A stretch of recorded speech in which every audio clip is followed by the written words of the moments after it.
Alô, fala minha galera do ComunicaCast, mais um episódio no ar e a gente voltando aqui a falar sobre política, sobre sociedade, sobre construção, sobre narrativa, sobre comunicação. E já diz o nosso podcast, nós somos o ComunicaCast e hoje a gente tem um assunto mais que especial para falar com você.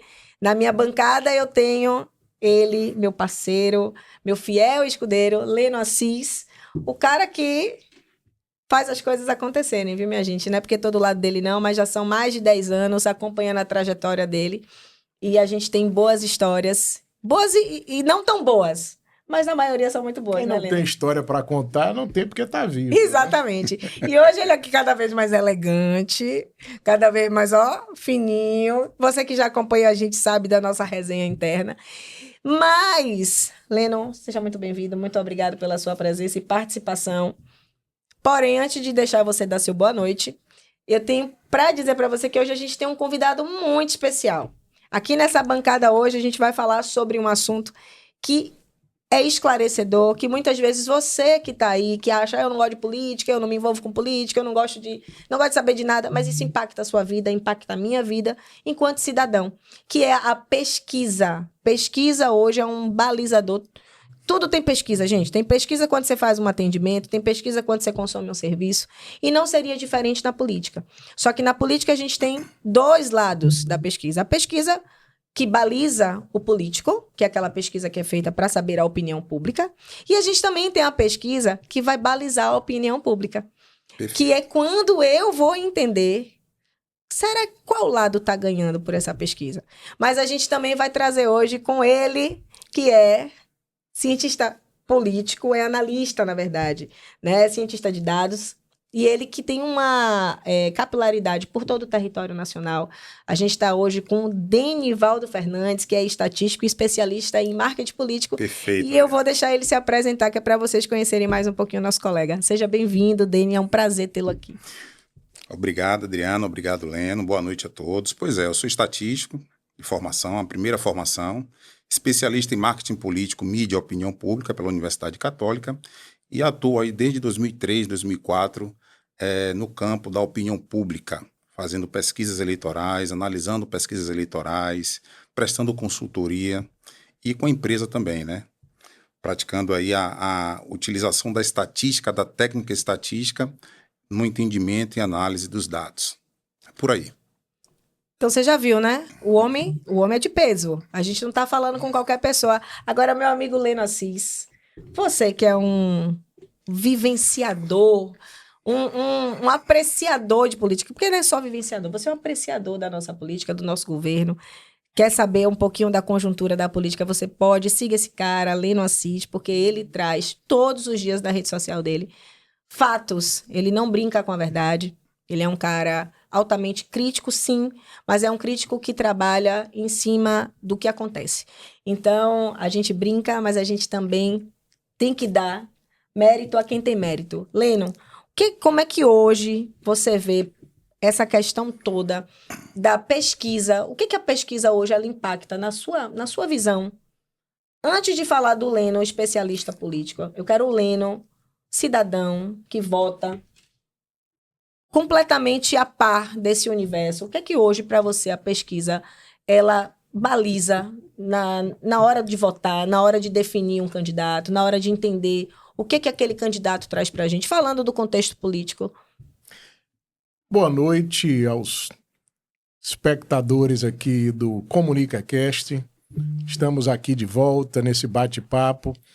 Boa noite, Adriana. Boa noite, Denivaldo. Boa noite, Leno. Pesquisa é algo extremamente importante para a vida das pessoas. A pesquisa é importante para todos os lados. No campo da política não é diferente. Você bem citou aí, a pesquisa ela é importante para o político que não trabalha com pesquisa. O gestor público que não trabalha com pesquisa. Eu costumo dizer que ele está às cegas, porque essa história de eu tenho um feeling, eu tenho um sentimento, não existe. Você precisa saber o que é que o povo quer, o que é que o povo deseja, o que é que o povo precisa e como é que o povo está enxergando a sua atuação e a sua gestão. Essa é a primeira coisa. E tem o outro lado, que é a pesquisa que é feita para balizar a opinião das pessoas ou para mostrar o que está acontecendo para o cidadão. uma pesquisa eleitoral que, se feita de forma séria, com a metodologia adequada, ela não é para definir eleição, é para dar um retrato do momento, para mostrar qual é a tendência das pessoas naquele instante. Só que muitas vezes ela é utilizada de forma equivocada e eu diria até criminosa para induzir o voto das pessoas. Eu vou citar um exemplo, eu gosto de trabalhar com exemplo. Eu recebi uma pesquisa na eleição de 2016, 7 horas da manhã, de um amigo, mostrando que um determinado candidato estava à frente de outro 16 pontos numa cidade. 16 pontos. Eu não vou aqui citar o nome da cidade. Eu abro um site importante aqui da Bahia e está divulgando naqueles momentos uma outra pesquisa mostrando que o outro candidato estava ganhando a eleição com 19 pontos de diferença. Eu liguei pro meu amigo e disse, como é que é isso aqui, rapaz? Ele, rapaz, confie no que eu fiz. Essa minha é para consumo interno, não vai ser divulgada. Nós vamos ganhar a eleição mais ou menos com isso. Mas um site importante da Bahia divulgou uma pesquisa mostrando não só diferente, mas o contrário. O outro candidato ganhando com 19%. Ora, nós tínhamos uma pesquisa com um candidato ganhando por 16% e uma outra com o candidato adversário ganhando por 19%. Aí não tem margem de erro certa. Quando as urnas se fecharam às 17 horas, o candidato que o meu amigo fez a pesquisa ganhou a eleição por 14 ou 15 votos de diferença, pontos de diferença. Ou seja, a pesquisa que foi divulgada por aquele site não é que ela errou, ela era mentirosa, ela era falsa, encomendada para enganar as pessoas, porque não tem margem de erro que dê isso no dia da eleição. Se um candidato aparece com uma pesquisa ganhando por 16 pontos, pode até em outra ganhar por 10, ganhar por 8, por 20, mas perder por 19 foram feitas em cidades diferentes. Então, veja bem, eu digo toda hora, pesquisa é uma coisa importante, mas em alguns casos é coisa de polícia. E aqui na Bahia é preciso... Olha, eu não gosto desse negócio de veículo de comunicação tá contratando pesquisa. Eu não gosto. E as pesquisas que eu vejo, o Denivaldo vai falar aqui, o gestor aparece, cidade tal, o prefeito está com 82% de aprovação. Eu não vejo divulgar nenhuma com o prefeito com 30%, 40% de aprovação. Só divulga com o prefeito com 80%, 90%, daqui a pouco vai para 110%. Para mim é tudo safadeza. Eu digo aqui muito sem papo na língua. Não confio em pesquisa. Eu não quero ter um site para estar encomendando pesquisa. Para mim tem coisa aí no meio. Quem está pagando é o site, com que interesse... O dinheiro vem de onde? Qual é o interesse do site divulgar uma pesquisa de tal cidade, de gastar 20 mil, 25 mil para fazer uma pesquisa para divulgar, e o gestor só aparece com 80%, 70%, 90%? Então pesquisa é uma coisa séria. Pesquisa é para mostrar o retrato do momento, mas não pode ser para induzir voto. Essa é a minha análise. Isso para mim é caso de polícia, sim. Porque isso é brincar com a opinião pública, é indução de voto, é safadeza, é maracutaia, e não tem outro nome. E Denivaldo vai poder explicar para a gente o que é a diferença de uma pesquisa feita com a metodologia correta, mas sobretudo com seriedade, para uma pesquisa que muitas vezes ela é séria, mas é feita de forma errada. E uma pesquisa mal feita, ela vai dar um resultado diferente. E nós estamos falando agora, vamos iniciar a conversa com a autoridade que eu presenciei, primeiro profissional de pesquisa que conseguiu impugnar uma pesquisa do Ibope numa capital brasileira. Em 2006, para quem lembra, quem é mais velho, a Globo tinha o hábito, tem até hoje, de toda véspera de eleição divulgar pesquisa em todos os estados. Isso mesmo. Pois bem, numa sexta-feira, véspera de eleição de 2006, Denivaldo, que havia sido contratado para analisar uma pesquisa que o Ibope ia fazer em Sergipe, conseguiu, junto ao TRE e ao TSE, impugnar a pesquisa, porque a pesquisa estava mal feita, do Ibope, que era o maior instituto de pesquisa do Brasil, e a Globo, Sergipe foi o único estado do Brasil que não divulgou pesquisa naquela sexta-feira, véspera de eleição, graças ao nosso amigo Denivaldo Fernandes, com quem vamos falar agora. Denivaldo, eu quero fazer a primeira pergunta. Pois não. Uma pesquisa com erro amostral é tão danosa quanto uma pesquisa não séria? Pera, ainda, Denivaldo vai responder, mas antes de Denivaldo responder, não é assim não, o negócio aqui tem gerência, é bagunçado, mas tem gerência. Antes de Denivaldo responder, eu quero convidar você já viu que hoje O bicho tá pegando aqui nessa bancada, né? Só faltei. A próxima vez eu vou trazer um cartão amarelo, um vermelho e um verde aqui, que é pra deixar com o meu amigo Leno, que é ele, ó, pessoal. Lembrar do meu amigo Varela. Lembrado, nosso amigo Varela. Mas antes da gente seguir e Denivaldo responder, grava a pergunta, viu, Deni? Denivaldo responder, já manda aí um aviãozinho para as pessoas que você sabe que são pessoas que gostam do tema, que são pessoas curiosas, que são pessoas envolvidas com os temas da sociedade, envolvidas com os temas da política. E a gente sabe que hoje é muito difícil alguém não ser envolvido com isso, diante do cenário que se apresenta para nós, onde o mundo, né, onde a política, ela tá completamente polarizada. Então, Deni, agora eu deixo... Manda aí, viu? Tô de olho aqui em você. Agora eu deixo você responder a pergunta e, por favor, fique à vontade, a bancada é sua. Pronto, Adriana, beleza. Leno, o erro amostral já é consequência natural da inferência estatística. Eu vou tentar aqui não utilizar termos tão técnicos para que vocês possam entender. Mas, primeiramente, antes de eu me aprofundar na resposta, vocês têm que entender que tipo de pesquisa vocês estão contratando, que qualidade de material vocês estão recepcionando. É fato que hoje no Brasil há diversas empresas que estão vendendo aplicativos de coleta de dados, coleta de informação.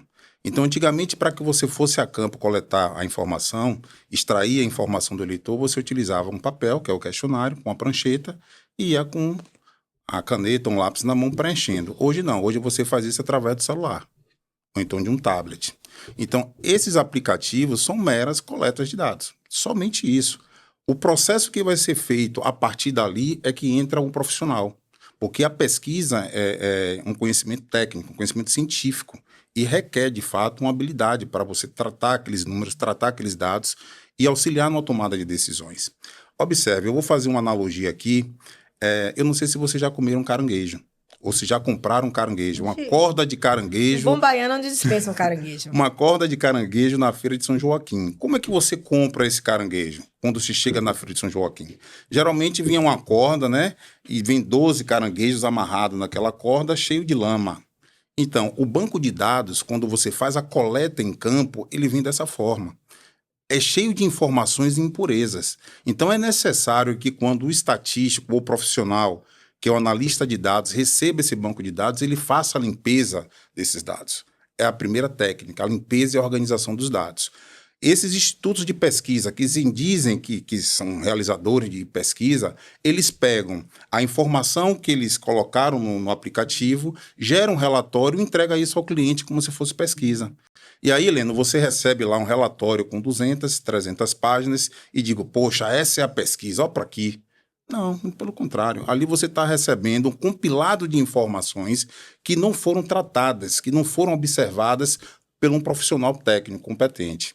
E aí você, voltando, o caranguejo, você pega aquela corda de caranguejo, não faz a limpeza e coloca tudo numa panela de pressão, com lama, com sujeira, faz o preparo ali, de fato que não houve preparo, e entrega ao cliente para degustar.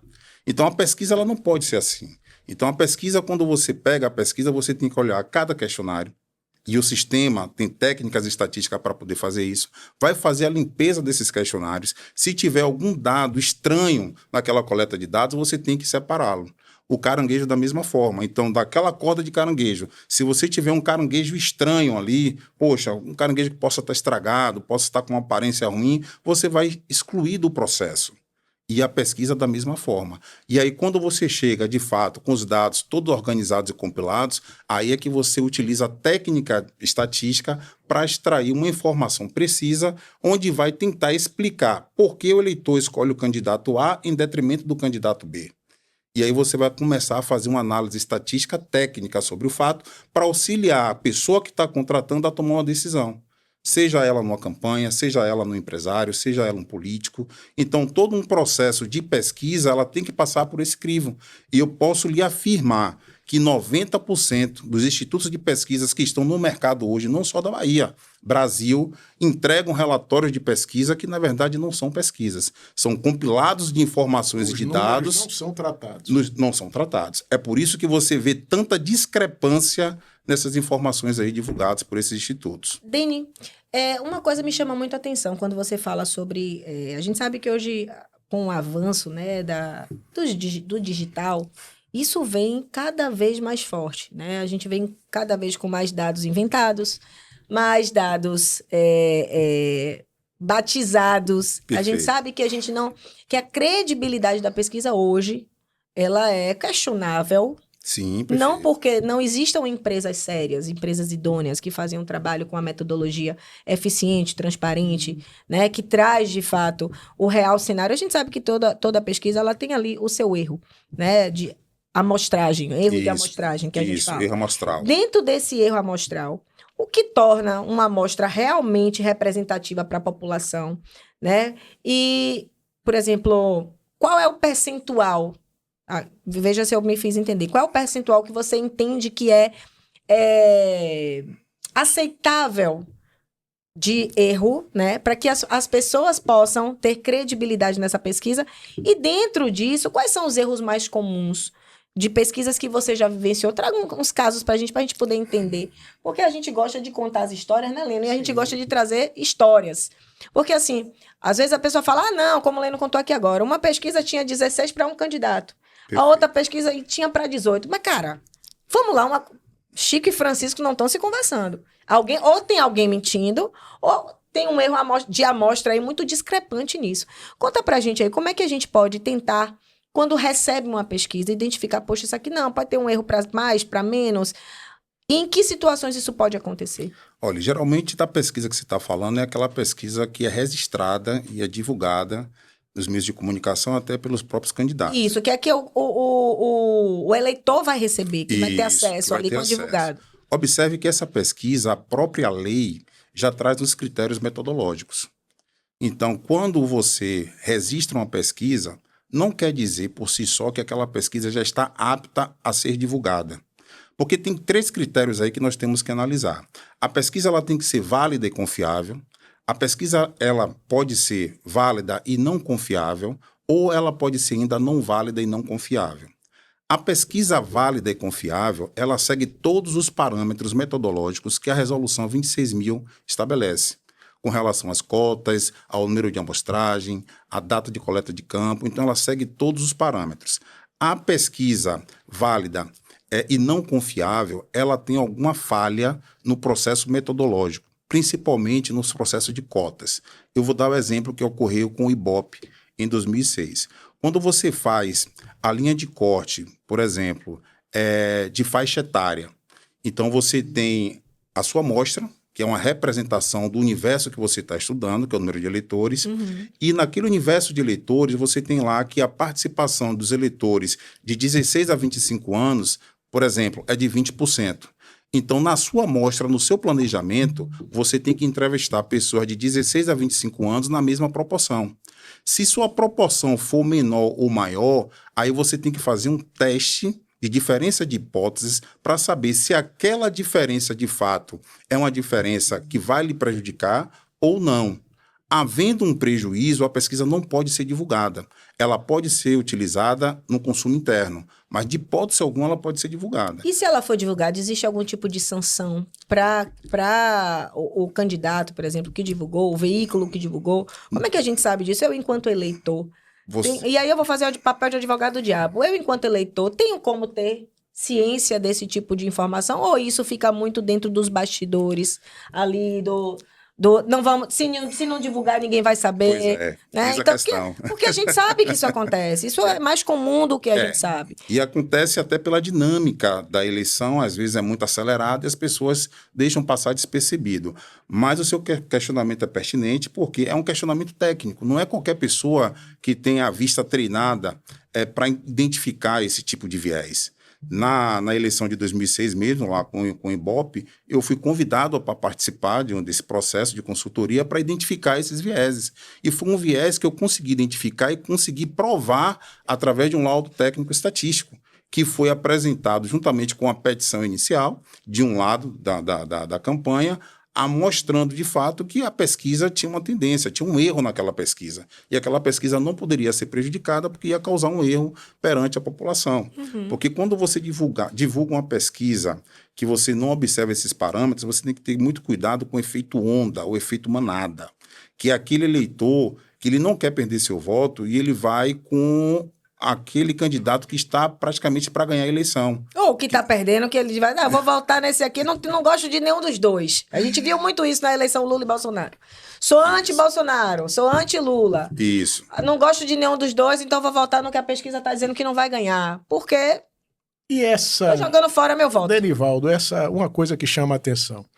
É muito comum a gente ver numa mesma semana 2 ou 3 pesquisas feitas praticamente nos mesmos dias com resultados muito diferentes. Perfeito. Eu vou dar um exemplo.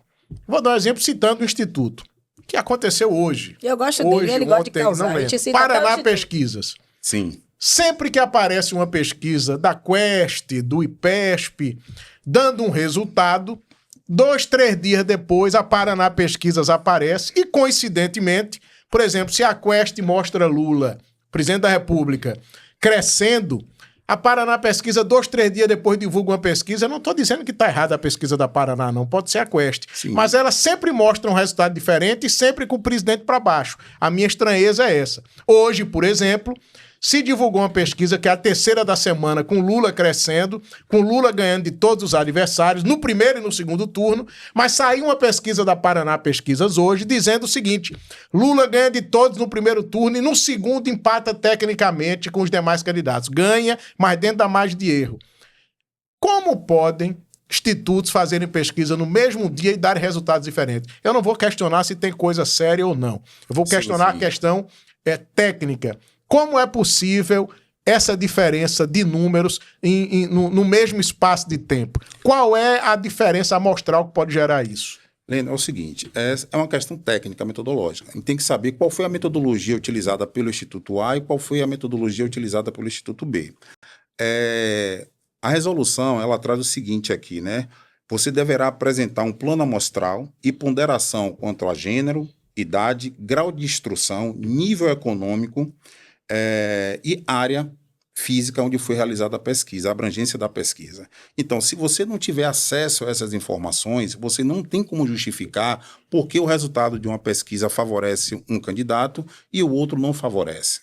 Então, quando a gente pega um projeto de pesquisa, que lá está o pedido de registro no TSE, a gente solicita ao juiz eleitoral que nos forneça uma autorização para que a gente tenha acesso a essa base de dados, para a gente poder entender a metodologia a ser aplicada. Então, para falar somente da diferença numérica, fica muito aquém.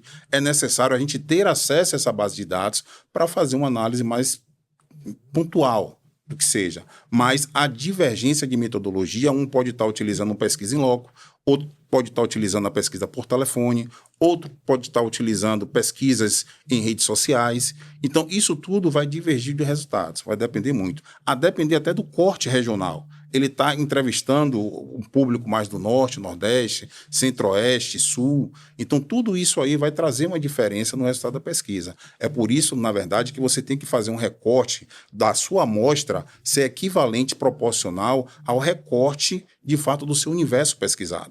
E essa informação do universo pesquisado, você extrai isso do site do TSE. Lá você tem um número de eleitores separado por categorias, seja por faixa etária, por gênero, atividade econômica, e ainda você tem o IBGE que lhe dá um suporte nisso. Então, quando você faz um cálculo de uma amostragem, você tem que observar também todos os seus parâmetros, porque o recorte da distribuição dessa parcela que você vai estar entrevistando, ela tem que estar em paralelo com Deixa a eu do ver se eu universo. entendi. É um exemplo aqui. Sim. Você tem uma pesquisa que vai entrevistar 1.000 pessoas Isso. em Salvador. Se Perfeito. essa pesquisa... Aí, estatisticamente, 70% da população de Salvador, por exemplo, mora na periferia e 55% é mulher, 45% é homem e 30% mora nos bairros A sua amostra tem que ter melhores. esse mesmo recorte. A amostra tem que ser esse mesmo recorte. mesmo recorte. Se fizer o inverso, se O entrevistar, resultado vai ser o distorcido. resultado vai ser distorcido. Perfeitamente. Não é verdade? Verdade. É por isso que é necessário você geralmente contratar um estatístico, um profissional, para fazer uma análise da metodologia antes de tomar qualquer decisão. Exatamente. Antes de tomar qualquer decisão. Porque você pegando um relatório dessa magnitude e tomar uma decisão, você infelizmente vai tomar uma decisão errada, vai gastar o dinheiro e vai perder a eleição. É verdade. É fato. Agora a gente falou aqui, você que está chegando agora, que recebeu aí um aviãozinho agora, No bom sentido, viu, pessoal? Aviãozinho é no bom sentido. A gente acabou de falar sobre... A gente acabou de entender sobre as bases de uma pesquisa. A gente falou sobre metodologia, a gente falou sobre credibilidade, a gente falou sobre amostragem, sobre representatividade. Perfeito. Isso muito de forma fria, números. Mas eu queria entender um outro ponto, que é um ponto que a gente não pode deixar de fora da pesquisa, que é o lado humano da pesquisa. Sim, perfeito. Né? Porque o lado de números, a gente já entendeu que a dinâmica ela é bem complexa. Não dá pra gente colocar a pesquisa naquela corda de caranguejo, né? Onde você chega lá no site do interior, que a gente está acostumado aqui, a gente que faz muita campanha pelo interior da Bahia, né, Leno? A gente está acostumado aos sites locais colocarem lá fulano ou ciclano, vote agora, e compartilhar na internet, todo mundo achar aquela enquete, todo mundo achar que aquilo ali baliza alguma coisa. Não, enquete tá, não. gente? Então, a gente tem que entender muito bem e tem que saber perceber quando você está sendo manipulado de forma tendenciosa para o bem e para o mal. Porque a manipulação, ela não só é ruim. Isso. Ela tem a manipulação, ela pode ser usada para coisas boas também. Mas dentro do o fator humano dentro das pesquisas dele, eu queria que você trouxesse para a gente o sentimento e a racionalidade, né? As pesquisas, elas conseguem captar, como você mesmo fala, quando a gente vai para a rua fazer a pesquisa, antigamente, até hoje no interior tem, viu? A gente fala muito de capital quando a gente fala, né? Por isso que a gente, pela extensão do território ser muito grande, a gente vê que a gente usa ainda muito a questão, a gente já é mais tecnológico. Perfeito. Mas se você for para os 350 municípios da Bahia, né, você vai ver que a pesquisa ela ainda é muito de porta em porta. Isso. Existe uma coleta É mais confiável ainda. Existe uma coleta de dados, de bater na casa de Dona Mariquinha e querer... Nessa pesquisa, nesse momento, você acha que as pessoas, elas traduzem um sentimento, né, que ele, de alguma forma, ele é demonstrado nos números, ou você acha que, não, Drica, você está viajando, o número é número, o sentimento é sentimento, porque a gente não pode esquecer do lado do momento da raiva, é o momento que o eleitor está chateado com o governo, está chateado com a gerência da cidade, e ele traz aquilo ali, né? Ele traz aquele sentimento na pesquisa. Você acha que essa pesquisa, ela pode ser impactada pelo sentimento na hora da coleta de dados? Depende, porque são duas técnicas diferentes. Uma técnica é a pesquisa quantitativa e a outra técnica é a pesquisa qualitativa. Então, quando você fala de sentimentos, a gente está falando de pesquisa qualitativa. Então, a pesquisa qualitativa, ela tem esse objetivo, é captar o sentimento, a percepção, os anseios e desejos do eleitor. E aí você pode ter ela em profundidade, em loco, que é esse tete-a-tete, onde você quer uma análise mais profunda, que em grupo focal, em grupo de discussão, você não vai conseguir essa profundidade. E você tem a pesquisa quantitativa. A pesquisa quantitativa, na verdade, vai medir, vai captar aquilo que o eleitor está declarando, de forma muito fria. É fulano, é ciclano, Isso, votaria, não votaria, indicaria, não indicaria. Pode mudar no dia seguinte. No dia seguinte não, pode mudar na mesma, bastou o cara sair dali, ele já mudou, entendeu? E essa percepção, rapaz, do voto, essa intenção de voto é muito volátil, é muito sensível. Como você falou, muita gente fala assim, mas a pesquisa ela tem que, de fato, refletir o que acontece na urna. Não, muito pelo contrário. O objetivo da pesquisa não é refletir o que vai acontecer na urna. O objetivo da pesquisa é, de fato, fazer com que o eleitor mude de voto ou então consolide o voto no candidato dele. Mas se bater o mesmo resultado da pesquisa na urna, é uma questão circunstancial, Leno. Porque uma coisa é a intenção de voto, é o retrato, é o momento. E uma coisa é o voto praticamente efetivo. Então, são duas técnicas diferentes. A pesquisa, ela segue uma circunstância e um retrato fixo daquele momento, o que é passado. A pesquisa de boca de urna, então, ela tende a ter um retrato mais fiel ou mais próximo do resultado, Isso. porque ela pega o sentimento do eleitor no dia do voto. Não para dar o resultado exato, Isso. mas ela é mais fiel ao resultado, pode ser mais próximo. Pois é. A boca de urna ela tem essas características e tem essa qualidade. E é por isso que no dia da eleição, a vigilância na boca de urna ela é muito grande. É muito grande. Porque é onde você, de fato, os grupos políticos, eles entendem quem vai ganhar. Chega a me arrepiar, porque política é um negócio que é uma cachaça pra gente, né? Pra quem gosta, então... É naquele momento que você entende, perdi, ou então, vamos comemorar, ganhei. Porque é o dia que você, de fato, entende a diferença entre qualitativa e quantitativa, porque é o dia que o sentimento, né, a conjuntura, o sentimento, inclusive, de nação, porque a gente vem com essa questão muito forte da coletividade em muitos casos. Então, a gente vem com o sentimento de nação. Uma sociedade polarizada é uma sociedade completamente dividida, que você ou gosta ou desgosta. Hoje a gente eu acho que hoje nós nos tornamos pessoas muito mais radicais e menos relativas, que relativizam menos as questões. Então, eu gosto ou eu não gosto. Ou eu sou de direita ou eu sou de esquerda. Hoje, para você ser meio termo, ficar em cima do muro, nem combina mais com o nosso perfil de cidadão. Eu acho que o conceito de direita também é muito equivocado, porque para mim, por exemplo, quando a Semineto é de direita, na minha opinião, Tasso Gereissati é de direita, mas quando alguém me diz Bolsonaro é de direita, eu acho que Bolsonaro é um maluco. Que tem outros malucos do lado dele e alguns aproveitadores também. Mas essa questão de polarização e que as pesquisas, por exemplo, mostram hoje claramente uma diferença entre direita e esquerda, mas mostra que há um sentimento do eleitor em relação à esquerda, que eu não sei se é totalmente esquerda, em relação ao poder, a Lula, e em relação a quem não é de esquerda, a direita, você percebe que o eleitor que não quer votar em Lula, que tem um sentimento mais de direita, ele está muito dividido. Sim. Então a gente olha aí o Michele Bolsonaro, o governador Tarcísio, o governador Ratinho Júnior, mostrando ambientes diferentes. Então, por exemplo, eu trabalho com marketing político analisando pesquisa. Eu não sei fazer pesquisa. Eu olho o sentimento do eleitor na hora que recebo um resultado de pesquisa. As pesquisas mostram hoje, por exemplo, que Ratinho Júnior tem menos intenção de voto do que Tarcísio e Michele. Eu tenho uma avaliação que Ratinho indo para a disputa, uma avaliação minha, do que eu olho na política, ele vai muito mais forte do que os outros, mas do ponto de vista do eleitor. E vou citar um exemplo aqui para lhe fazer uma pergunta. Na eleição passada de governo do Estado, a Semineto disparado, desde o começo, conhecido, Jerônimo lá atrás. Quando Jerônimo atingiu 16%, eu cheguei para um deputado estadual da Bahia, meu amigo, ligado a Semineto, e disse: Jerônimo tinha 6, está com 16. No dia que ele chegar a 30%, ele é governador da Bahia. O cara, rapaz, você tá doido? Eu disse: não, vamos esperar se ele chega. Faltando uma semana para a eleição, teve uma pesquisa com Jerônimo com 31%, e por coincidência ele estava comigo numa cidade do interior, estava do meu lado, e deputado estadual, foi reeleito, aliado de Semineto. Eu disse: olha, os números para mim estão claros. Jerônimo ganha a eleição e provavelmente no primeiro turno. Ele: rapaz, você tá maluco? Neto tá com 52, ele com 31. Uma eleição improvável, né? Eu disse: olha, Neto vem caindo, ele tá crescendo, ele só é conhecido por 70% da população, Neto por 98, 97, falta só 6 dias para a eleição, e o que vai determinar essa eleição é o prefeito, é o vereador, é o cabo eleitoral.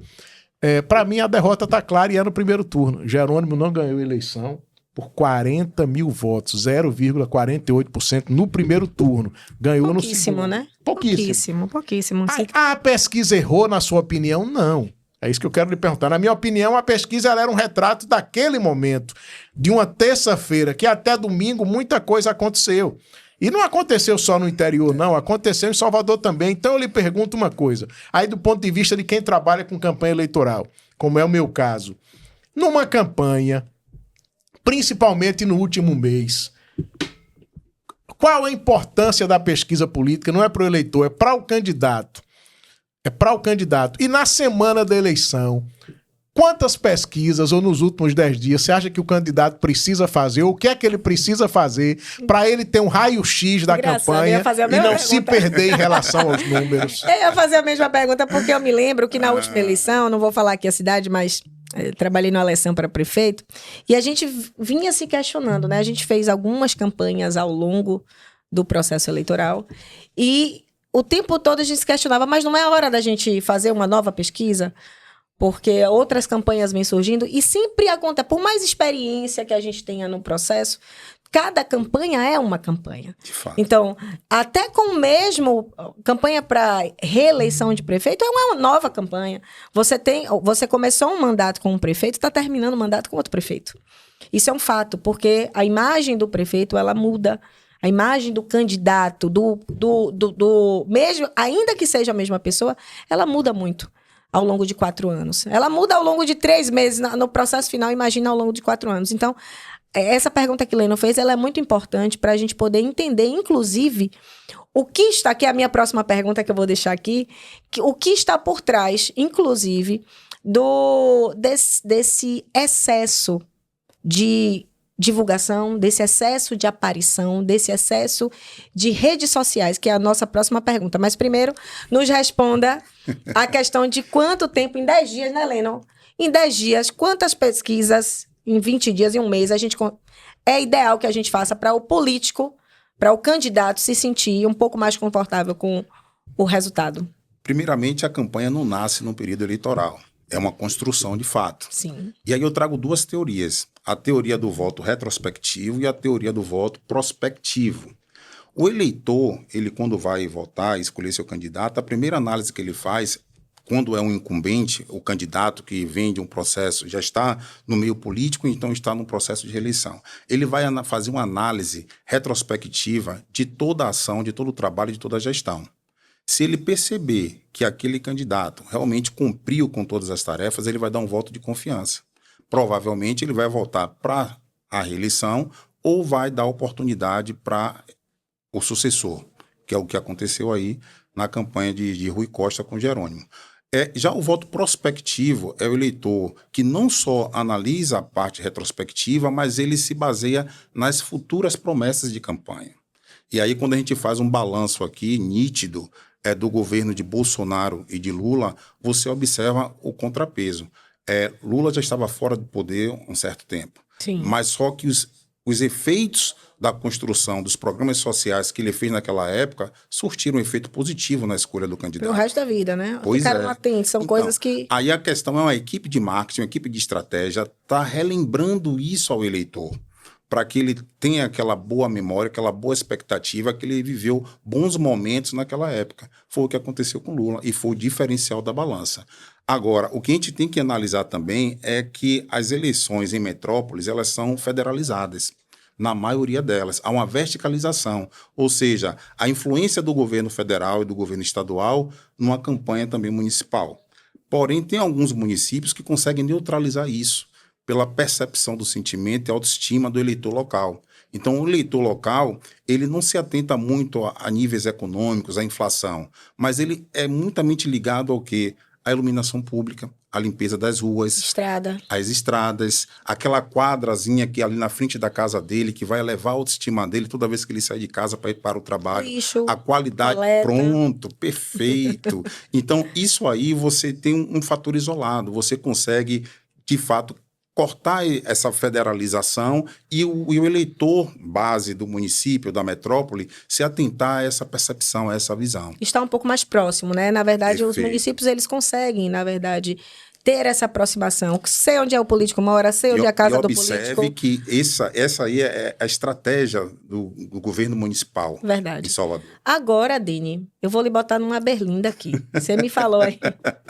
Aprendendo com o Leno. Você me falou que a gente, na campanha de Lula e Bolsonaro, existiu aí o pegar a construção da história, o voto retrospectivo. Isso. Falar dos bem-feitos que Lula fez nos seus governos anteriores, mesmo tendo todo aquele emaranhado, né? Isso. De todo o processo negativo que foi construído, né, por todas as outras coisas. Agora a gente traz para a Bahia. Perfeito. Jerônimo, ACM Neto. Sim. ACM Neto, a gente veio com esse voto retrospectivo e a gente sabe que ele fez muito pela Bahia, foi um bom prefeito em alguns anos. Tem avaliações negativas e positivas, como qualquer governo tem. Perfeito. Mas surgiu Jerônimo de onde aí nesse processo? Mas a questão do voto retrospectivo é esse. É a base da campanha. É a sucessão. O candidato Jerônimo, ele não traz em si essa experiência, mas ele agrega a experiência da pessoa que está apoiando ele. Então, na verdade, a campanha de Rui Costa que conseguiu transferir a quantidade de votos ideal para que Jerônimo tornasse eleito. E que, diga-se de passagem, uma bela transferência. Perfeitamente. Porque nós temos um processo, se a gente for pegar a construção de campanha política de Jerônimo, se a gente for se basear no processo de campanha de construção política, a gente sabe que não teria surtido o efeito que surtiu, porque a ACM Neto vinha num processo. E o mérito da transferência está na qualidade da gestão também de Rui. Sim, Rui ele fez uma excelente gestão. Sim. Por isso que ele conseguiu transferir. E a estratégia utilizada no marketing político foi muito assertiva, né? Em diversos momentos. Não foi nem exagerada e nem diminutiva, ela foi equilibrada. E aí a gente tem que ter seus parabéns aqui para toda a equipe, né, que trabalhou na campanha com de Jerônimo certeza. Costa. Não, e eu diria até mais, é preciso que se eu fosse Jerônimo, eu dava um presente para a equipe de marketing de ACM Neto. Eu lembro de uma situação de mão beijada, que é provável. Né? Não, Jerônimo era o candidato de um grupo que vinha no poder há 16 anos e vinha Rui com aprovação de mais de 80%. O pessoal do marketing de ACM Neto, que eu não sei em que país vive, eu soube até que tem um marqueteiro dele que mora na França, eu não sei onde é que mora, não sei como é que faz campanha em Salvador morando fora do Brasil. O pessoal do partido dele resolveu qual era o grande desafio de Jerônimo. O grande desafio de Jerônimo era se tornar conhecido como candidato de Rui, de Wagner e de Lula. Pois bem, a equipe de marketing de ACM Neto, achando que não era isso, não sei qual era o que é que eles pensavam, num determinado momento em que só 40%, 50% do eleitorado conhecia Jerônimo e sabia que ele era o candidato de Lula, de Wagner e de Rui, foi para a televisão, durante 3 ou 4 dias, bater em Jerônimo dizendo o seguinte: Jerônimo é o pior secretário de educação do Brasil e ele é o candidato de Lula aqui na Bahia. Amigo, elegeram o cara. Mas assim, Lino... Por quê? Porque era o que faltava para ele, é ser conhecido. E aí nós temos um outro detalhe que eu vou finalizar aqui, Denivaldo, para você falar, que é o seguinte: não é só essa questão do sentimento e da construção. A construção não é só uma construção de ideia. Não é só uma construção ampassando o que é que o povo vê do que o governo tá bom. Ela é também uma construção empírica sólida de trabalho. Isso. Em 16 anos de governo do PT, de governos do PT, o PT construiu uma situação no interior da Bahia. Quando eu falo PT, PSD, o PP na época, os partidos da base aliada, que dava ao governo 70% da estrutura política da Bahia. A ACM Neto, em contrapartida, tinha a sua base aqui em Salvador e na região metropolitana. Então, Jerônimo, apesar de não ser tão conhecido, 70% dos políticos do estado apoiavam ele. Sim. E isso é uma mão de obra eleitoral extraordinária. Sim. E hoje, a situação ainda é maior. Acho que hoje o governo do estado nunca teve, o governo politicamente, a estrutura política do governo, nunca teve um grupo, um arco de alianças tão grande na Bahia como tem hoje. Sólido, né? Sólido, que parece muito com o que Bruno Reis e ACM Neto têm aqui em Salvador. Eu vou dar um exemplo. Na eleição passada, Neto, no segundo turno, diminuiu a vantagem para Jerônimo. E isso se deu muito em função do crescimento do voto dele aqui em Salvador, graças a Bruno Reis, que foi para cima no segundo turno e fez uma campanha pesada para a ACM Neto. E ninguém se engane, não vamos aqui ser... O governo tem uma estrutura de prefeituras na Bahia, como o senhor Bruno Reis e Neto tem uma estrutura aqui de cabos eleitorais, de funcionário, de apadrinhados em torno da prefeitura de Salvador muito grande. Então não é só uma briga de ideias, é uma briga de máquina. É a máquina pública do governo do estado atuando na Bahia inteira contra a máquina pública de Salvador atuando em Salvador com reflexo na região metropolitana. É uma guerra de poderes. É uma guerra de poder, de máquina, de estrutura. Não é só uma guerra de ideias. E isso é, na época da eleição, muito claro. Então, aconteceu na eleição de prefeito. Lança um candidato, e poderia ser qualquer um, não é só Geraldinho, e Bruno Reis se elegeu com 70% dos votos, porque, não só pelo trabalho que fez, mas porque ele tem uma máquina política à disposição dele aqui na capital, que é muito grande. E isso tem reflexo da pesquisa ao resultado da eleição. Principalmente quando o cara já é conhecido. Geraldinho era conhecido em Salvador, mas foi enfrentar uma máquina fantástica. E aí, Denivaldo, eu entro num questionamento que é o seguinte. Hoje, por exemplo, os prefeitos que tomaram posse agora, os prefeitos, vamos esquecer a eleição e falar de prefeito. Os prefeitos estão no seu primeiro ano de governo.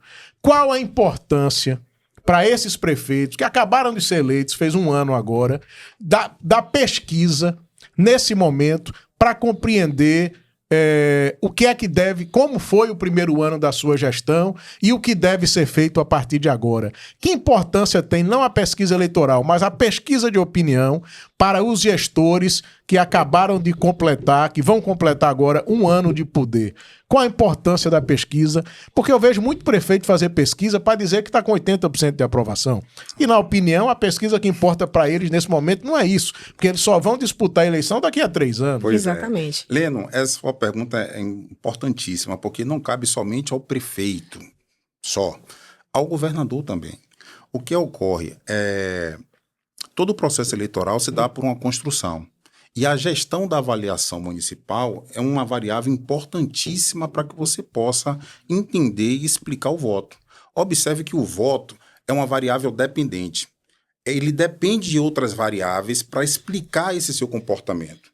E a única variável, de fato, que explica isso diretamente é a avaliação da administração. Então, se você tem uma avaliação da administração positiva, que é o somatório, né, de ótimo e bom, em torno aí de 40%, que é a linha de corte, há grandes possibilidades do prefeito ser reeleito ou fazer a sucessão.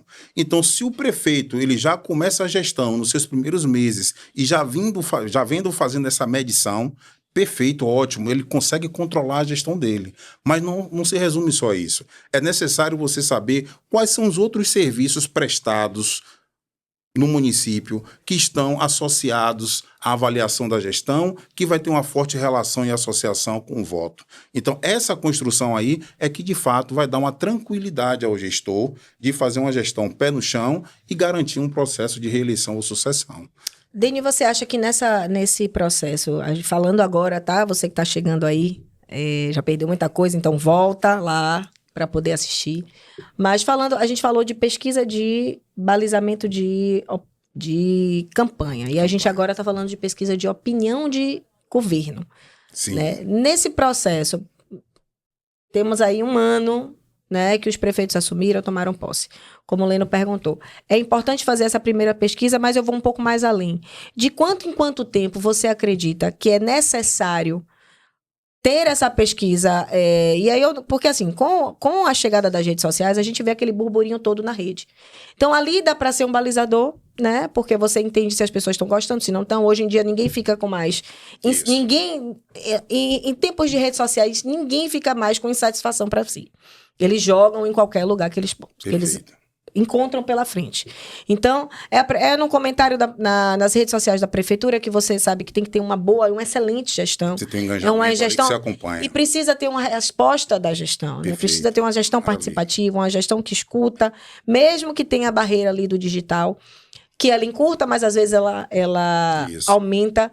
Mas mesmo tendo todo esse arsenal tecnológico, você acredita que o governo, que a gestão, né, municipal, ela tem que fazer esse tipo de pesquisa de quanto em quanto tempo? Uma pesquisa encomendada mesmo, uma pesquisa feita de forma legítima, técnica, né? Com todos esses aparatos que você falou para mim, que é uma ciência. Na verdade, a pesquisa é uma ciência de dados mesmo. E você acredita que de quanto em quanto tempo? Por exemplo, tem gestão que a cada 2 meses faz uma pesquisa de avaliação geral.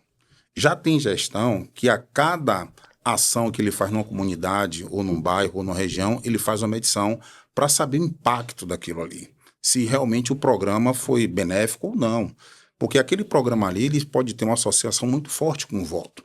E tudo que a gente vinha falar na parte de gestão, ele tem que estar associado ao voto, que é o principal elemento do gestor. Sim. Porque senão ele não vai fazer o processo, não é perpetuação do poder, mas garantir a reeleição ou a sucessão do seu trabalho, da sua proposta. Né? Perfeito. Trabalho, né? Então, nós não temos, assim, uma fórmula mágica para dizer, não, são tantas pesquisas. Vai depender muito da dinâmica. Quanto mais pesquisa, melhor, óbvio, porque você vai monitorando e vai criando uma cadeia, um histórico, para que você possa sempre ter um marco zero e comparativo. Conhecendo o cenário, né? Na verdade, a gente sempre... quando a gente lança qualquer tipo de ação dentro de um município, é erro e acerto. Tem ações que vão ser muito bem assertivas e vão ter um retorno muito bom, e isso você vai sentir, né, no retorno, inclusive da própria população, e tem ações que não.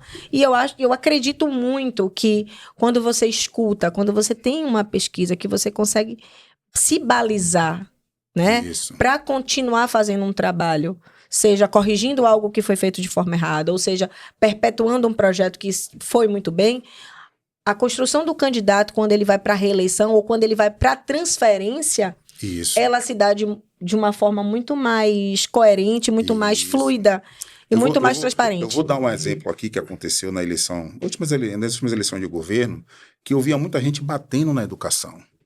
Poxa, as minhas pesquisas mostravam um cenário diferente.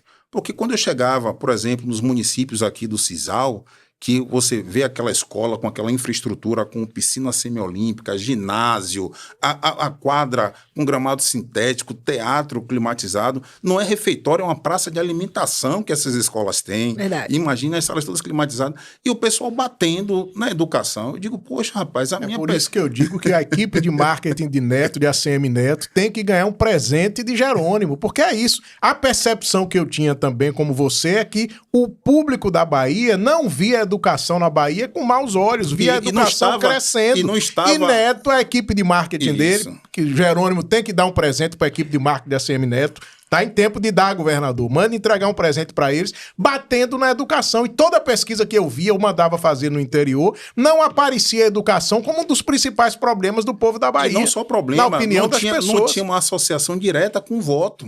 É natural que você faça essa análise. Um outro corte também que gera polêmica aqui em Salvador é a ponte. Incrível que pareça. Às vezes o pessoal critica a ponte, mas qual o efeito? Que a associação é uma associação fraca, moderada, forte, que tem com o voto. Quando você coloca a ponte Salvador-Itaparica no universo aí de municípios as pessoas nem lembram, Denis. Pois é. As pessoas na hora de votar... nem deixam de votar por causa da ponte. As pessoas deixam de votar pela segurança.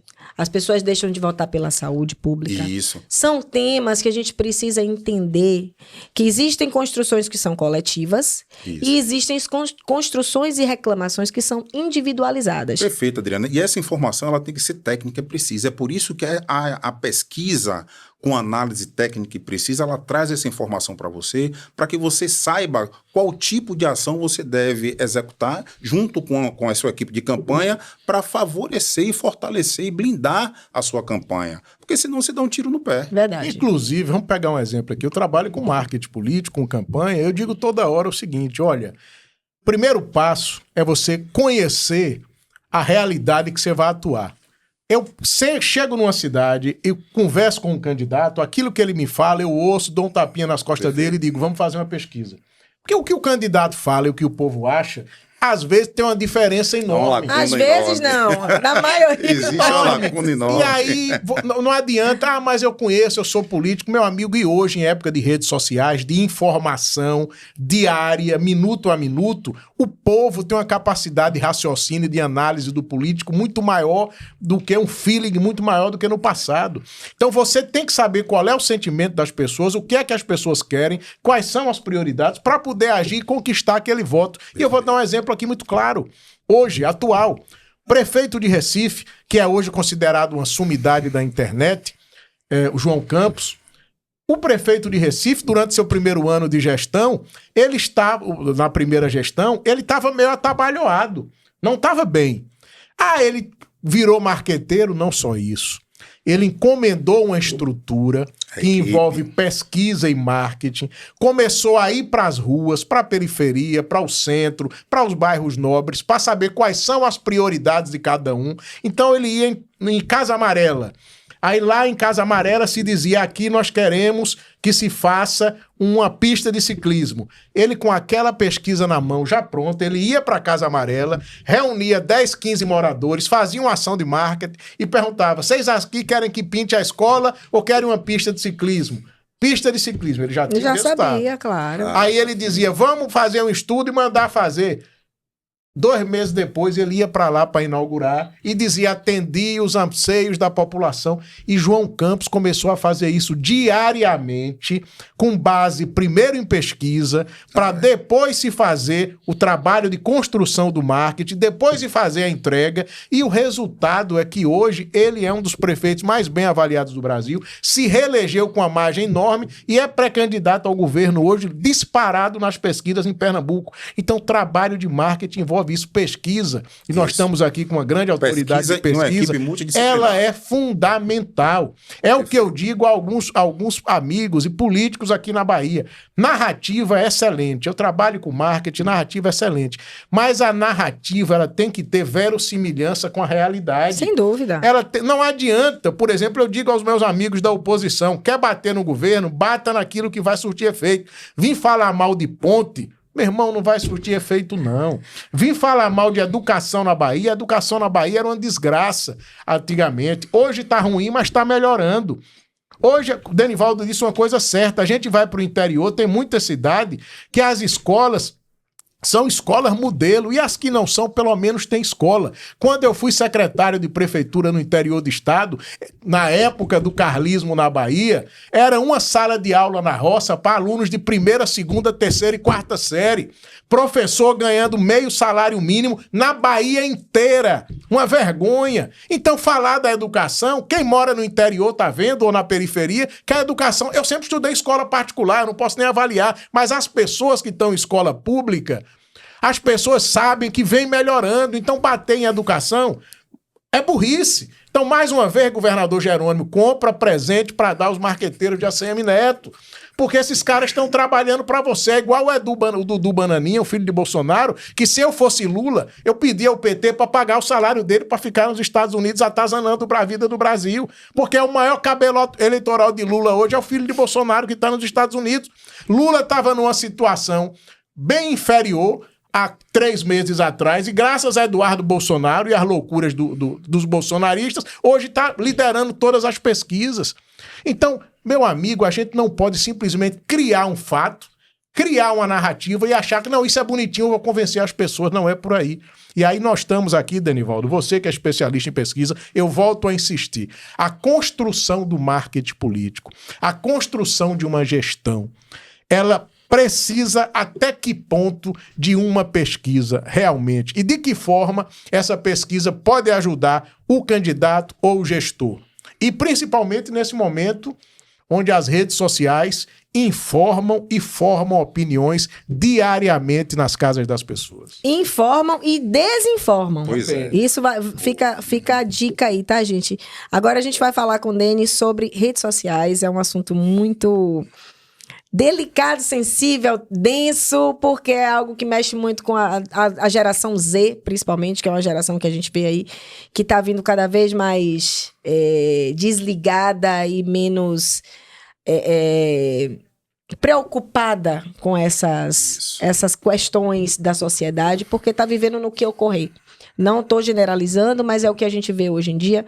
A responsabilidade sendo cada vez menor, a vida dos prazeres sendo cada vez maior, a busca por algo imediato, pelo prazer imediato. E nisso a gente vai perdendo um monte de coisa importante que a construção enquanto sociedade ela traz pra gente.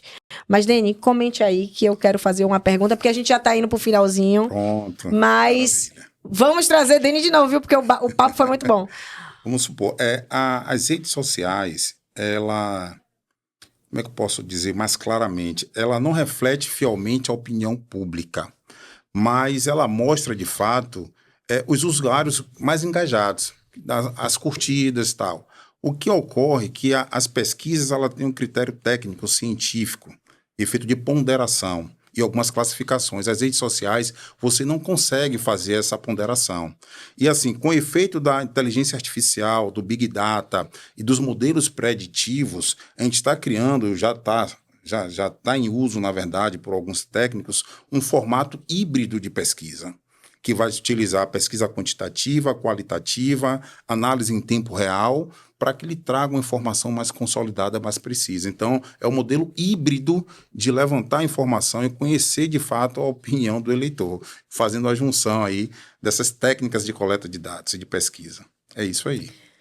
Lennon, a gente tenta fugir do híbrido, mas o híbrido está cada vez mais presente na nossa vida. E a gente precisa se adaptar, a gente precisa se adequar, porque a tecnologia chegou, a inteligência artificial está cada vez mais forte. E a gente, por um lado, se ela encurta as barreiras para que a gente possa conversar com as pessoas que estão distantes, que a gente não consegue chegar até a casa. Melhorou porque a gente tem ali, né, o que só a televisão fazia antigamente, a gente conseguia chegar nos lares das pessoas. Hoje, de uma forma muito mais barata, a gente consegue estar lá, né? E quando a gente fala de investimento, o digital, ele traz, ele potencializa a gente chegar até a casa das pessoas com a nossa opinião, com a nossa verdade, com o nosso plano de governo, e falando do lado do candidato. Mas a gente também, enquanto eleitor, a gente é muito impactado todos os dias por muita lama que vem no caranguejo, né? E eu quero, Lena, eu vou deixar você falar, que eu queria fazer 2 perguntinhas só para a gente finalizar.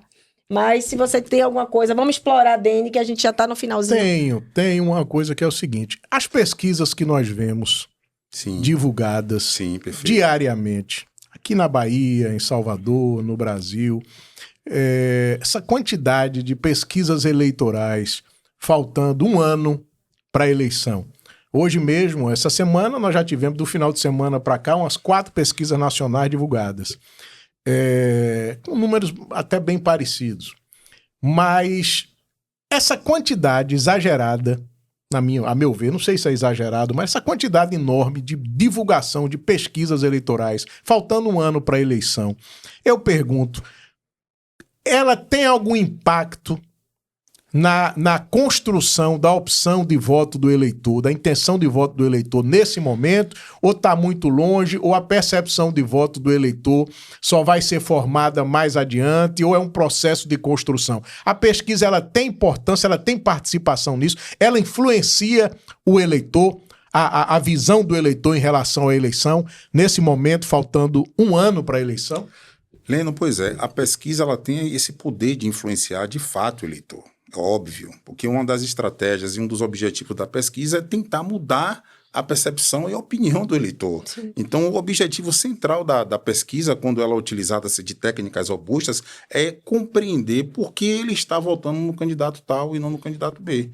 E, para isso, a necessidade de divulgar essas informações, até para você também ter o efeito onda, o efeito manada.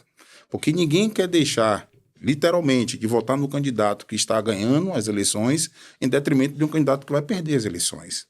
Eu estava vendo uma entrevista da doutora Elcimara Teles, ela estava passando a informação de que 18,8% dos votos são comprados. Imagine o efeito disso. Então, muitas das pesquisas também são encomendadas por empresários, por pessoas que têm interesse diretamente sobre o fato, porque controla a inflação, controla a economia, e há uma conjuntura por detrás disso aí que dá um direcionamento ao eleitor que está lá na ponta. Então, o objetivo da pesquisa é fazer isso. Ou ele consolida o eleitor do candidato, de fato, ou ele vai tentar mexer na cabeça do eleitor através de técnicas e de um corpo de profissionais multidisciplinares, inclusive com a neurociência, que é o neuromarketing hoje em dia, para entender a percepção que a pesquisa qualitativa não consegue captar. Os porquês que a pesquisa qualitativa não consegue captar, para tentar mudar a percepção do eleitor. Para a gente finalizar, eu vou fazer uma pergunta. A gente está tão alinhado que essa pergunta que você fez seria a minha pergunta, mas ele falou tão maestricamente, né? Que eu fiquei assim, eu falei, lê o meu pensamento. Mas eu queria, Denis, só pra gente fechar, né? Hoje, porque a gente vai voltar ainda muito mais vezes, até o ano que vem ainda tem muita água para rolar. O famoso voto útil, na sua visão, ele é um reflexo direto da divulgação das pesquisas? Pode ser. Principalmente para empresários. E quem não tem o costume de analisar a pesquisa e não tem acesso a uma análise criteriosa da pesquisa, ele é influenciado por esse efeito do voto útil, que pode ser aquele voto. Por exemplo, numa campanha onde você tem 3 ou 4 candidatos, o eleitor abre mão do candidato dele em prol do eleitor que realmente vai ganhar as eleições. Então, há uma percepção, uma construção disso aí. Poxa, se as pesquisas estão dando direcionamento somente de um candidato ganhando as eleições e se consolidando, então, óbvio, é natural que, pelo efeito da onda, ele vai seguir também. Não vai remar contra a maré. Então, você que não acompanha o cenário, você que não está atento a tudo que você lê, porque a gente consome muita informação diariamente. Isso. É benéfico quando a gente sabe fazer a limpeza dessas informações na nossa mente. Mas quando a gente consome tudo e acredita em tudo, a gente acaba caindo no voto útil, deixando nossos valores, deixando nossas crenças, nossas convicções, né? Para ir atrás daquilo que seria um mundo ideal. E um detalhe aqui que eu chamo a atenção é o cuidado em você também contratar os institutos de pesquisa para fazer uma análise de consumo interno, Leno. Os requisitos que a lei, que a resolução 26.000 traz, com relação às cotas, né, que é o gênero, a faixa etária, a escolaridade, o nível econômico, são informações básicas. Na pesquisa de consumo interno, não pode ter somente essas 4, tem que ter muito mais. Sim. Porque é daí que você vai ter uma confiança e uma consolidação, de fato, daquela sua análise. Porém, muitos institutos aí não seguem à risca o que a resolução manda e quando vai fazer uma pesquisa de consumo interno, acha que é de pouco valor e retiram essas métricas, diga-se de passagem, que traz essa confiança da análise. E aí a decisão é pior ainda. Então, tome muito cuidado quando vocês forem contratar pesquisas de consumo interno que não tem essas características que vai trazer, de fato, uma certeza do que você está comprando vai lhe auxiliar a tomar a decisão correta. O ideal, gente, fica a dica aí do nosso querido Denivaldo, contrate institutos que são realmente responsáveis, que seguem uma metodologia responsável, uma metodologia transparente. Perfeito. E que trabalham com a verdade, né, Lena? Porque não adianta a gente estar hoje em dia fazendo de qualquer jeito, porque no final das contas, nada fica mais escondido. Hoje em dia, nada fica mais escondido. Tem muito instituto de pesquisa que me liga para dar consultoria. Eu me lembro que na época de 2006, 2010, eu ainda não tinha uma empresa formada nessa época e eu prestava serviço para todos os institutos de pesquisas do estado de Sergipe. Todos. Eu prestava consultoria. Você tem ideia. E ainda hoje, muitos institutos me ligam para prestar consultoria. Não aprenderam. Não aprenderam e não tem condições. Até eu, para atender, eu não tenho condições mais. É porque, na verdade, eu acho, Dani, a gente tem um problema crônico aí, que é aquele do jeitinho.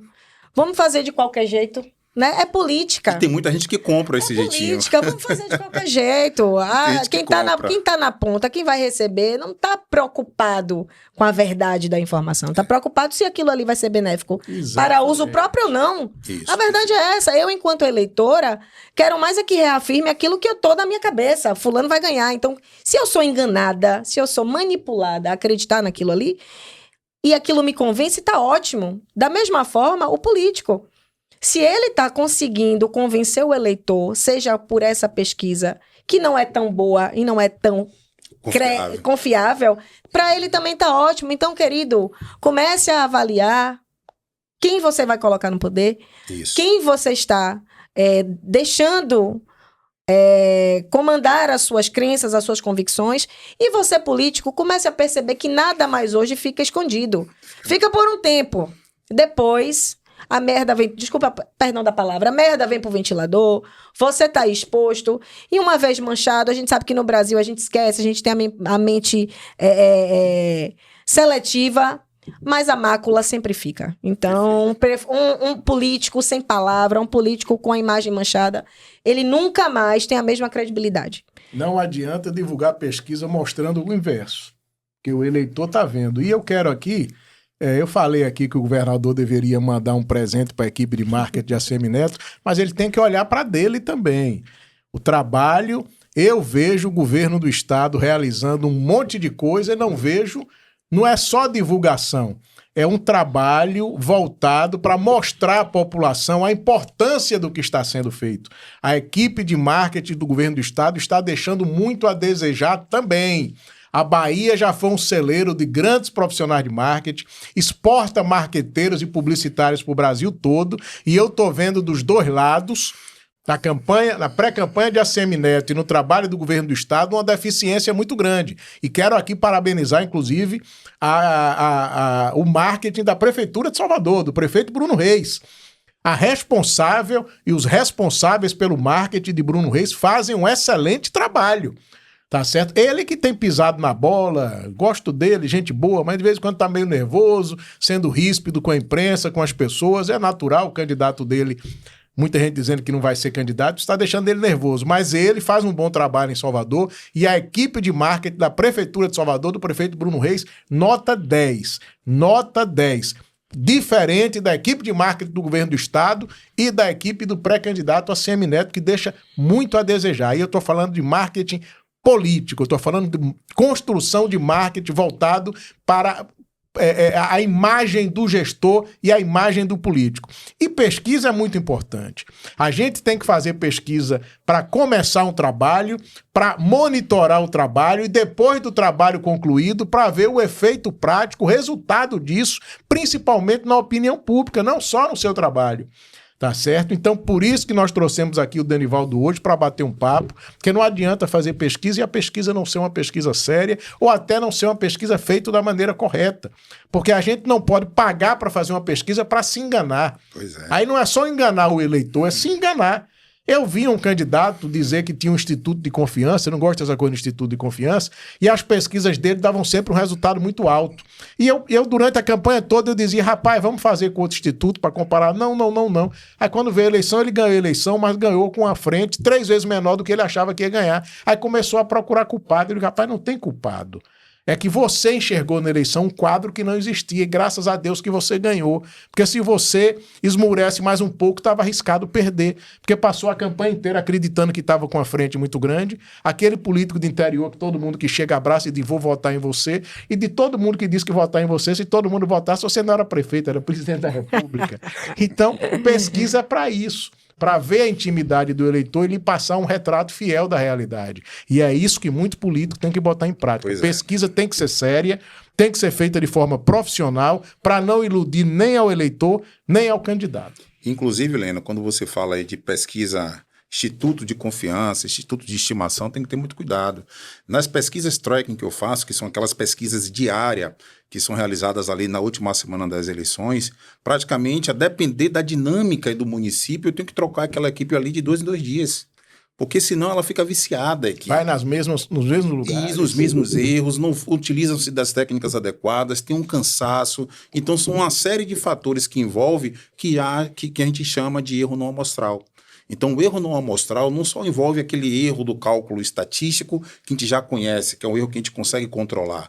O erro não amostral é tão prejudicial numa pesquisa eleitoral que se a pessoa não tiver a técnica adequada, ela bota tudo a perder. Eu vi outro caso, né? O mal da gente tá velho, é que na eleição o prefeito, um candidato a prefeito, diz, eu vou contratar essa equipe, aí liga pro dono da empresa, mas eu quero que você mande a mesma equipe que veio das outras 2 vezes, porque já conhece a cidade. Ele já é o inverso. Você tem que mandar uma equipe que nunca veio na cidade, que vai buscar, o extrato real. Aquela velha coisa, não vamos mexer no que foi bom. Por quê? Porque quer se enganar achando que tem o mesmo cenário. É difícil eu mandar uma equipe para o município para fazer 2 ou 3 pesquisas.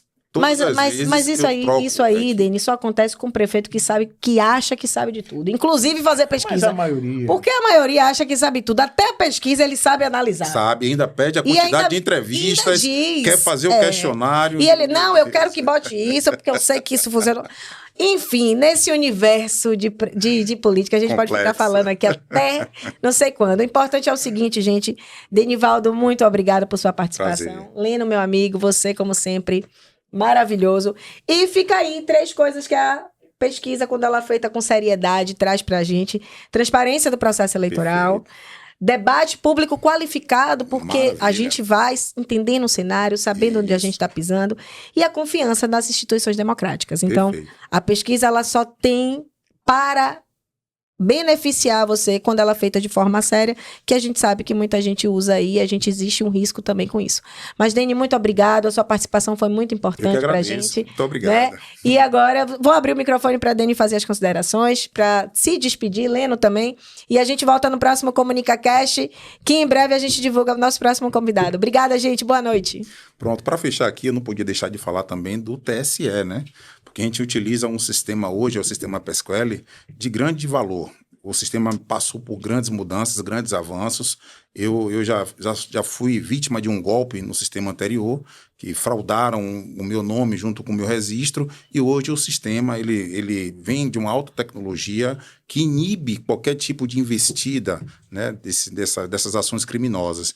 Então, aqui, parabenizar também o sistema eleitoral, que está cada vez mais confiante, vigilante, acompanhando todas as inovações no mercado. Que bom. Para que as pesquisas realmente sejam divulgadas de forma assim, né, confiável e válida, credibilidade. Ótimo. Muito Maravilha. obrigado. A gente que agradece a você. Foi um prazer ter você nessa bancada humilde, simpática, né, Leno? Pois Pois é. é. ComunicaCast é sempre um papo agradável. Mais uma vez, Adriana, obrigado a você, obrigado, Denivaldo, nosso público ouvinte aqui. Nós vamos, o ComunicaCast a partir de hoje, todas as quintas-feiras, todas as semanas, e o nosso convidado da próxima semana será um político, viu? Vamos divulgar. Logo, logo, será um político para a gente bater um papo sobre as eleições do próximo ano na Bahia. Já que falamos de pesquisa eleitoral agora, vamos falar agora de eleição. Então, vocês, muito obrigado pela audiência e até a próxima semana com mais um ComunicaCast. Até a próxima semana. Leno, divulga nosso site aí que já está rodando, funcionando. comunicatv.com.br, nosso site de notícias, e no Instagram, @comunica.tv, nosso site de notícias com notícias atualizadas sobre política, sobre tudo que diz respeito ao dia a dia das pessoas, um site que veio para agradar e bem informar toda a comunidade da Bahia. E não só de política, viu, gente? Lá no site a gente fala sobre tudo que envolve o cidadão. Notícias, obviamente a gente tem um viés, o bastidor muito forte da política, mas a gente informa você de todos os assuntos que são pertinentes para o seu dia a dia. Então, acessa lá, comunicatv.com.br e vem com a gente. Na próxima semana a gente está de volta. Um abraço e até mais. Tchau, boa noite.